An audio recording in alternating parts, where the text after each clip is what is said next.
Tak ja tu teraz sedím s bratom Filipom a chceli by sme sa ťa spýtať 3 otázky. Prvá je, čo môže cirkev ponúknuť človeku, ktorý neverí, ale hľadá hodnoty a istotu? Ak hľadá hodnoty, to je výborné, to je výborná správa. Ale ak nič nehľadá, čo mu môžeme ponúknuť, to je horšie. Ale ja si myslím, že spoločenstvo, akože na prvú to znie ako floskula, akože ako klišé, hej?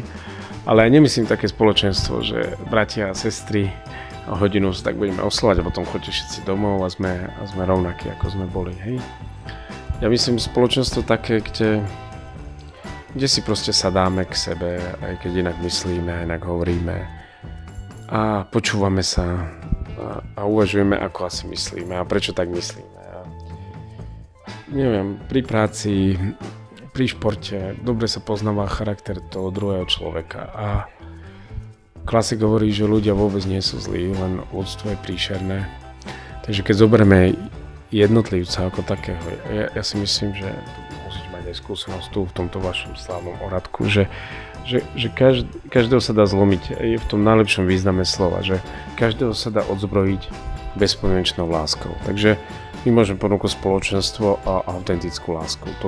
To môžeme ponúknuť. Aj keď sa ten človek nevie modliť, aj keď sa nevie prežehnať, aj keď mu Boh nič nehovorí, aj keď každé jeho druhé slovo je oplzlosť, aj keď jeho životný štýl je také, že dovidenia.